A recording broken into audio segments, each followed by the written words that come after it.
Hello friends. अधेड़ उम्र की यमुना के घर के बाहर आंगन में एक विशाल वृक्ष था। उस वृक्ष पर कई पक्षी अपना घोंसला बनाकर रहते थे। यमुना हर सुबह पक्षियों को दाना डालती और पक्षी भी रोज दाना चुगने नीचे आते थे। आज यमुना के छोटे बेटे राघव का विवाह था। यमुना बहुत खुश थी, लेकिन राघव का चेहरा उदास था। उसे अपने बड़े भाई की कमी बहुत खल रही थी। रिश्तेदारों ने यह पूछ कर कि बड़ा बेटा और बहू विवाह में क्यों नहीं आए, यमुना की नाक में दम कर दिया था। सच्चा कारण तो यमुना किसी को बता नहीं सकती थी। उसने बात को टालते हुए कहा, बच्चे की परीक्षा का समय है, इसलिए वो लोग नहीं आ पाए। उसकी परीक्षा खत्म होते ही आ जाएंगे। लेकिन लोगों को चैन कहाँ था। कानाफूसी चल ही रही थी। पंचायत करने के लिए सभी आतुर हो रहे थे। कोई कहता बनती नहीं होगी बहू से इसलिए नहीं आई, कोई कहता यमुना स्वभाव से कितनी तेज तर्रार है, झगड़ा हो गया होगा। देखना कुछ ही दिनों में छोटी भी चली जाएगी। धूमधाम के साथ राघव का विवाह संपन्न हो गया।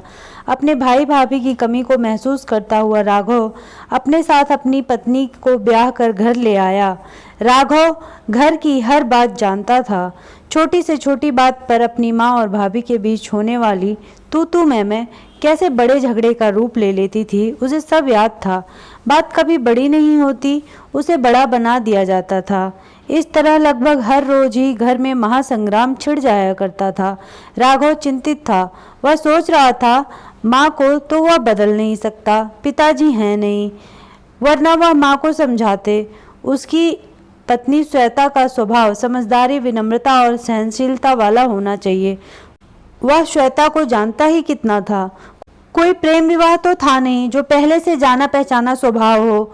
सब कुछ भगवान भरोसे ही था। उसने सोचा कि वह श्वेता को पहले ही सब कुछ समझा देगा कि माँ की बातों का बुरा ना माने, माँ की बातों को एक कान से सुनकर दूसरे से निकाल दे, उनकी बोली बातों पर ज्यादा ध्यान न दे। रात को राघव ने अपनी पत्नी से कहा, श्वेता अब तुम्हें इस घर को संभालना है।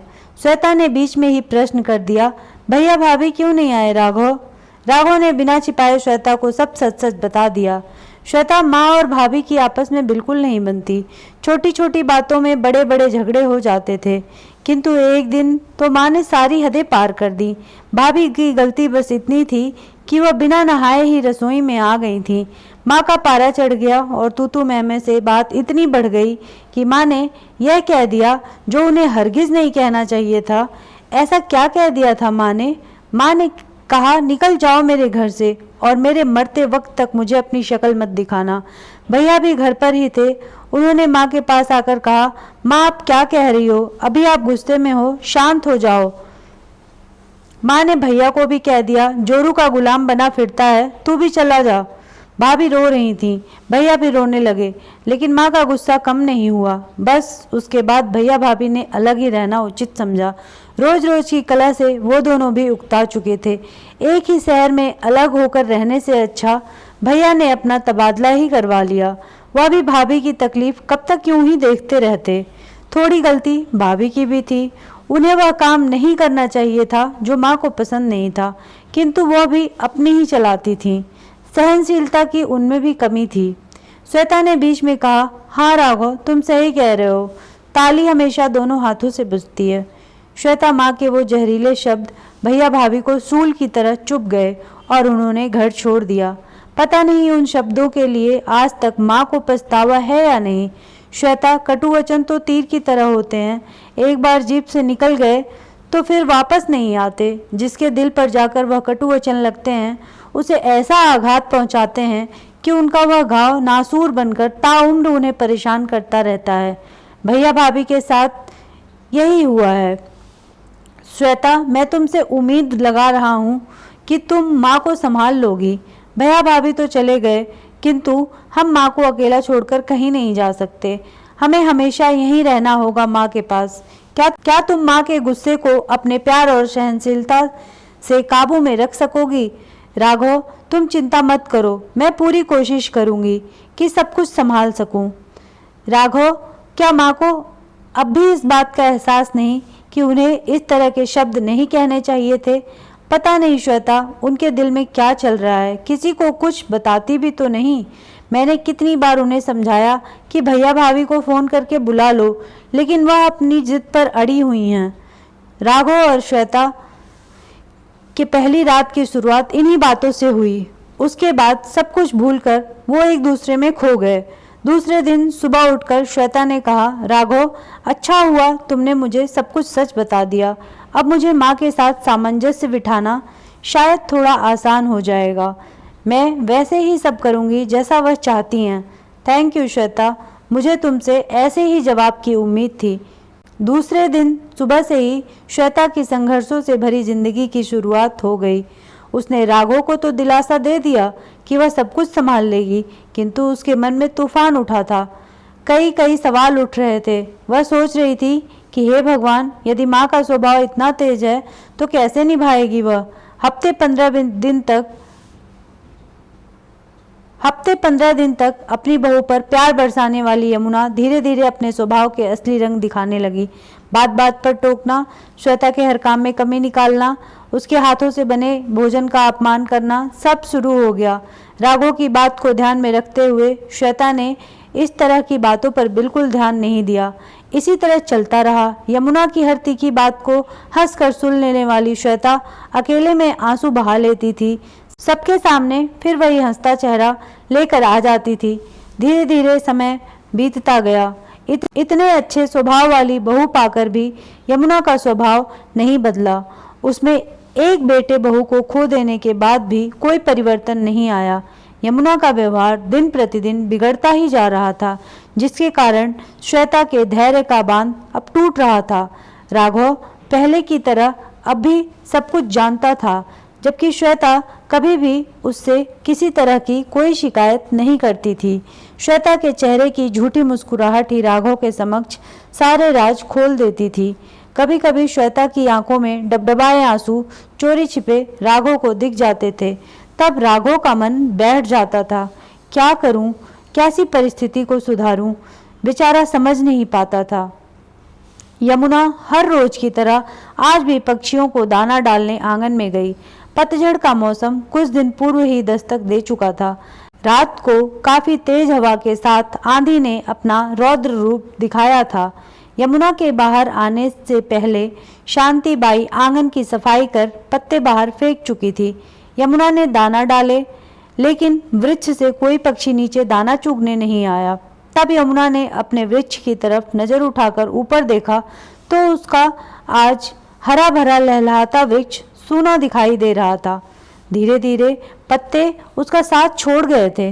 वह दृश्य देखकर यमुना दुखी हो गई। उस पर घोंसला बनाकर रहने वाले पक्षी आंधी का रौद्र रूप देखकर अपना घोंसला छोड़कर कहीं दूर जा चुके थे। यमुना सोच रही थी कि उसका हरा भरा वृक्ष कैसे सूखी टहनी की तरह हो गया, बिल्कुल खाली, बिल्कुल सूना। पक्षियों को आराम नहीं, पत्तों का साथ नहीं, इसलिए वह भी यहाँ से चले गए किसी और घने वृक्ष पर अपना नया घोंसला बनाने, जहाँ उन्हें सुकून मिलेगा, उनका मन आनंदित होगा, उनकी सुबह रंगीन होगी, शाम आराम से शांति प्रिय वातावरण में उन्हें सोने देगी। यही सब तो चाहिए होता है। इतना सोचते हुए उसने अपने आंगन के साथ ही साथ अपने घर के अंदर भी नजर डाली, जो उसे आज इस सूने खाली वृक्ष की तरह ही नजर आ रहा था, जिस पर से कुछ पंछी सुख शांति की तलाश में कहीं दूर जा चुके थे। एक छोटा सा घोंसला जिसमें उसका बड़ा बेटा, बहू और चिंटू रहा करते थे। वह भी इतना सोचते सोचते ही वह उठ खड़ी हो गई।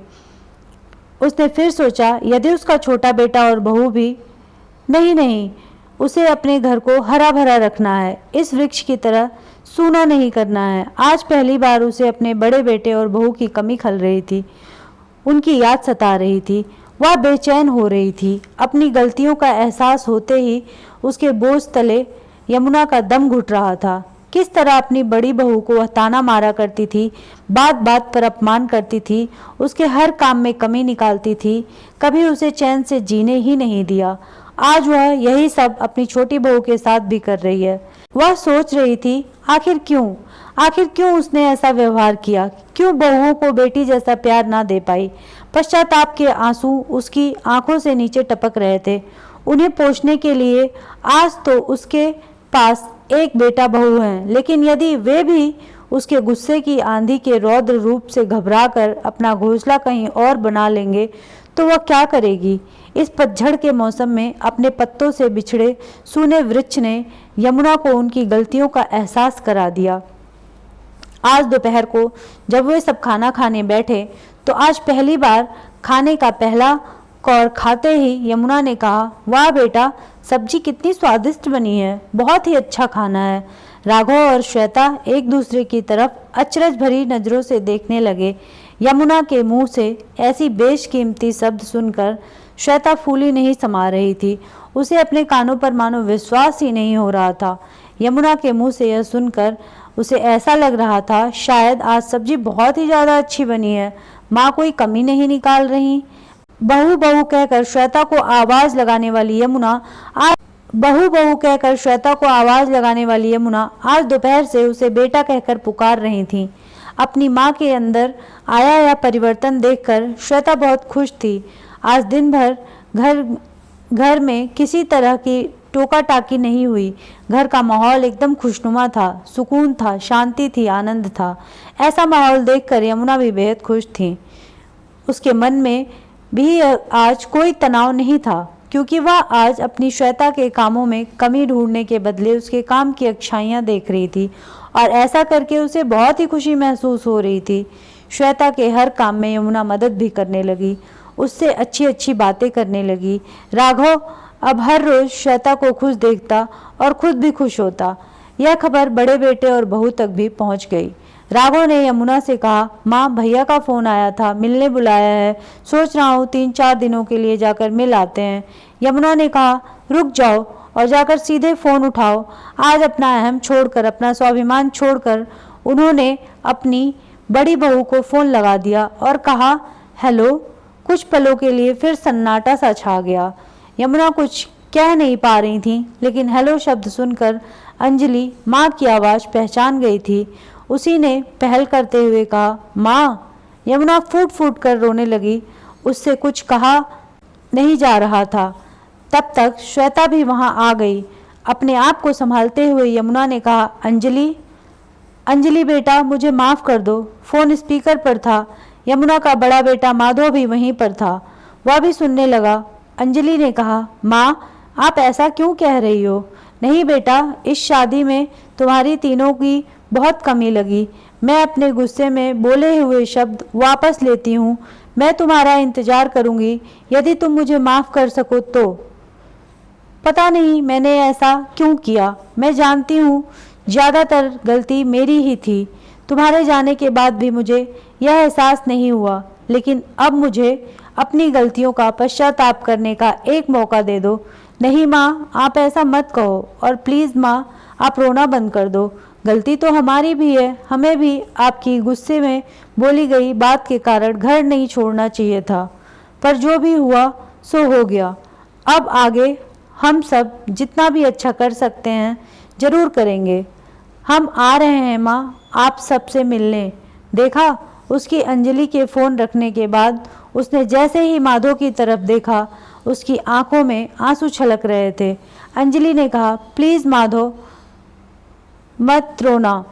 एक माधव ने उसे गले लगाते हुए कहा, अंजलि, इतने दिनों से मुझे इन्हीं लम्हों का इंतज़ार था। कुछ दिन पूर्व श्वेता के चेहरे पर छाई उदासी देखकर राघव के मन में भी कभी कभी दूर चले जाने का ख्याल आ जाता था, लेकिन अब वह ख्याल उसके दिमाग से गायब हो चुका था। अब तो हर रात श्वेता के चेहरे पर खुशी देखकर राघव चैन से सोता था, सुकून से बेफिक्र होकर। राघव सोच रहा था कि माँ के स्वभाव में यदि बदलाव ना आता तो इस अच्छे बदलाव के कारण ही उसका घर सूना आंगन बनने से बच गया। इसी बीच श्वेता प्रेग्नेंट हो गई। खुशियाँ कई गुना बढ़ गईं।